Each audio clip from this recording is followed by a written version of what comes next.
Os capítulos 3 e 4 de Deltarune chegam agora, dia 4. E se você está nesse vídeo, você quer ter um entendimento rápido para jogar os capítulos. Bom, eu tô aqui pra isso. Então pega um lanchinho, se ajeita na cadeira e bora mergulhar no mundo incrível de Deltarune. Antes de tudo, vamos entender o básico. O que é Deltarune?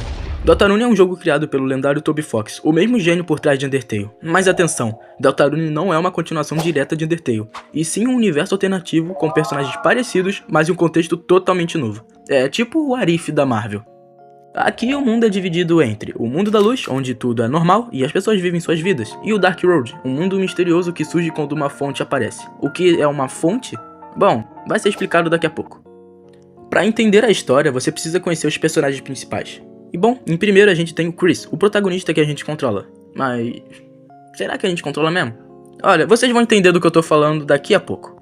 Temos a Suzy, a valentona da escola, bruta e destemida, mas que com o tempo se mostra uma amiga leal.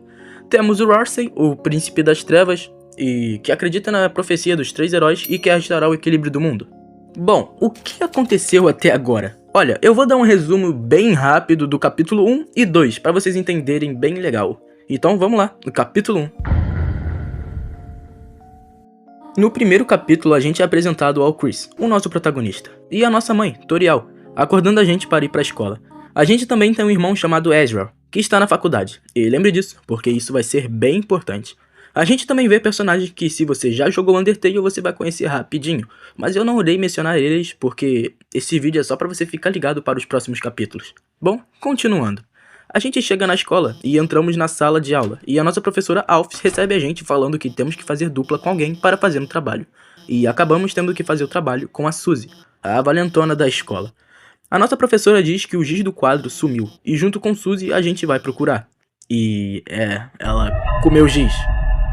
Meio estranho, mas enfim.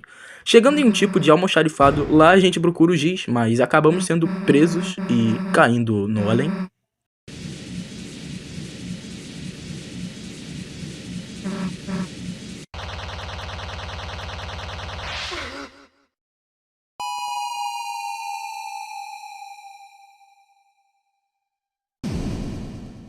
Depois de acordar da queda, a gente acaba em um lugar misterioso. E esse lugar é o Dark Road.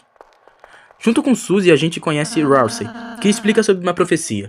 3 heróis, um humano, um monstro e um príncipe das trevas, que no caso seria o Ralsei. O humano seria o Chris e o monstro seria a Suzy. Precisam selar a fonte para evitar que o mundo seja consumido pelas trevas. Bom, eu disse que ia explicar as fontes, não disse? Essas fontes das trevas são fontes de energia que criam realidades diferentes com monstros, desafios e etc. E bom, quando uma fonte é criada, um novo mundo é criado, que no caso é o Dark Road. Sendo mais simples, cada fonte é o mundo, para vocês entenderem. E não pode ser criadas muitas fontes, porque se for criada muitas fontes, isso vai acabar com o equilíbrio do mundo. E o Ralsei diz que a gente são os heróis para salvar esse mundo selando elas. E só o Chris, no caso a gente, pode fazer isso. E essa é a nossa missão, esse é o plot do jogo. A gente vai e temos que selar. Mas eu vou falar mais da história e vocês vão entender. Eles enfrentam o rei, o grande vilão do capítulo 1, que quer espalhar as fontes para dominar tudo. No meio disso a gente conhece o Lancer, o filho do rei, que começa como rival, mas acaba se tornando amigo e até ajudando o grupo. O capítulo 1 tem um chefe secreto muito especial, Jevil, um bobo da corte caótico, preso no Dark Road. Jevil é insano, super rápido e difícil pra caramba. A luta contra ele é frenética e cheia de referências à insanidade. Ele é o primeiro grande desafio opcional do jogo. No final, Chris, Suzy e Ralsei conseguem fechar a fonte e tudo volta ao normal. Ou, pelo menos, é o que parece, né? E eu esqueci de mencionar, no final do capítulo 1, o Chris simplesmente levanta da cama no meio da noite sozinho e a gente não consegue controlar ele. Ele arranca a alma dele, aquele coraçãozinho a vermelho que aparece nas batalhas, sabe? E ele puxa uma faca e dá um sorrisinho malicioso. Nossa, gatinho! E encerra o capítulo. Bom, aqui a gente vai de teorias do Deltinho, ok? Na minha opinião, essa atitude do Chris foi para reforçar uma frase que aparece no começo do jogo. Suas escolhas não importam. Até a Suzy uma hora diz para a gente guardar as palavras porque não importa a nossa escolha. Então isso foi mostrar que o Chris não quer ser uma marionete nossa. E que o garoto calado que ele era, na verdade, é um personagem bem profundo. E bom, tem outra coisa bem importante que acontece nesse capítulo. No final do capítulo, o Ralsei acaba mostrando o rosto dele para nós agora. Se você nunca jogou Undertale, você nem vai ligar. Mas eu vou fazer você entender. Lembra que eu disse que Deltarune não é uma sequência direta de Undertale, mas sim um universo alternativo que tem personagens que a gente conhece, mas em outro contexto. Então, em Undertale, o Ezreal, que aqui é irmão do Chris, é um dos vilões finais da Rota Pacifista, mas depois ele fica do bem e dá tudo certo. E agora, o que isso tem a ver? O Ralsei é a cara do Ezreal, e isso abre teorias se o Ralsei é o Ezreal ou não. Porque Ralsei é um anagrama para Ezreal. Não sabe o que é um anagrama? Bom, anagramas consistem em pegar uma frase e reorganizar ela para ter outro significado. Frase não, né? Tá mais pra palavra. Eu vou explicar. Vamos de exemplo aqui. Ezreal. Se você pegar o R, depois o A, o L, o S, o E e depois o I, vai formar o nome Ralsei. Entendeu? Isso funciona até mesmo com o nome do jogo. Deltarune é um anagrama para Undertale. Reorganizando as palavras dá em Undertale. Então, meio que é uma palavra, mas se você reorganizar, ela pode significar outra coisa. Mas agora eu quero ver. Testem aí e me digam nos comentários vocês reorganizando a Deltarune em Undertale. Enfim, por isso tem muitas teorias falando que esses dois podem ser a mesma pessoa. Mas, agora chega de teorias, vamos para o capítulo 2 porque a gente já falou demais disso. O segundo capítulo começa quando Toriel acorda a gente falando que a gente comeu a torta toda que estava na cozinha. Por isso da faca. Bom, a gente sabe muito bem que não foi apenas uma torta. Entretanto, a gente vai à escola e encontramos Suzy, e ela está bem animada para voltar ao Dark Road e encontrar os nossos novos amigos. No fim da aula, a gente volta e vemos o Ralsei e o Lancer, e temos uma boa conversa. A gente vê até o rei preso na prisão. Mas depois a gente temos que voltar. A gente vai à biblioteca, porque a Noelle convidou o Chris e Suzy antes para estudar. Noelle vai ter um papel bem importante nesse capítulo. E o Budley também. Budley é esse pássaro aqui, que se parece bastante com Mordecai. Chegando na biblioteca, Chris e Suzy percebem que a porta está escura e com uma vibe estranha. Eles sabem que isso é uma fonte. Então, Suzy diz que precisam entrar para selar. E depois fazer o trabalho, é claro. Momento lore agora. Lembra que eu disse que cada fonte criada é igual a um novo mundo criado? Então, é isso que acontece aqui. Mas no final eu vou explicar melhor. Chris e Suzy são puxados para outro Dark Road. Na biblioteca, no caso agora. O Cyber Road. Uma cidade digital cheia de tecnologia, memes e personagens excêntricos. Lá eles enfrentam a rainha, uma inteligência artificial que quer salvar todo mundo criando um paraíso artificial, conectando todos a uma rede gigante. E essa rainha, ela é meio maluca porque ela acaba prendendo a Noelle. Então o plot do jogo fica desenvolvido em salvar a Noelle e depois selar a fonte das trevas. Mas o destaque do capítulo 2 é a Noelle, que se junta temporariamente ao time. E é aqui que o jogo te dá a escolha mais sombrias de todas. A Rota Snowgrave. Se você for cruel o suficiente, pode forçar a Noelle a usar um feitiço Snowgrave, um ataque gelado e mortal, que transforma a história em algo assustador. Com esse ataque, a Noelle congela o Budley, e ele acaba morrendo na vida real. Por isso acaba sendo bem sinistro. O clima muda completamente, a música fica sinistra, os NPCs agem estranho, e até o final muda, com Noelle traumatizada e o Chris cada vez mais sombrio. Essa é a rota secreta de genocídio de Deltarune. E lembrando que é apenas o capítulo 2 que tem uma rota alternativa. O capítulo 1, não importa o que você faz, sempre vai ser uma rota. Ah, e o capítulo 2 também tem um chefe secreto, o Spenton Neo. É uma versão corrompida e poderosa do vendedor esquisito Spenton. A luta contra Spenton Neo é uma das batalhas mais difíceis e emocionantes do jogo. E ele representa um sonho quebrado e um desejo por sucesso que acabou em tragédia. Spenton também dá pistas sobre os mistérios do jogo, como a existência de Gaster e o possível controle externo sobre o Chris.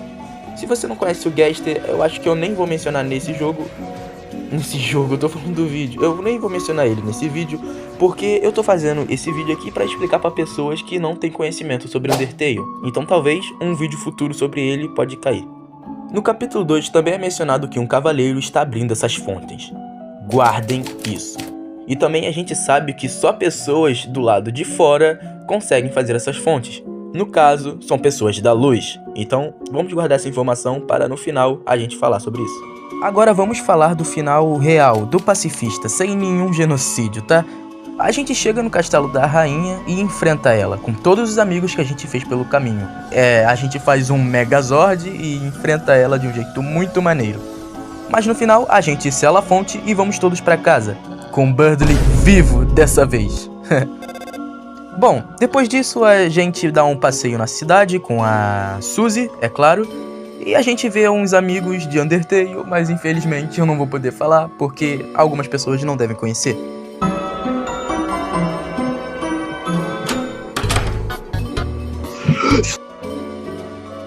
Mas, enfim, indo pra casa, a Toriel convida a Suzy a dormir lá, pra depois ela ir embora.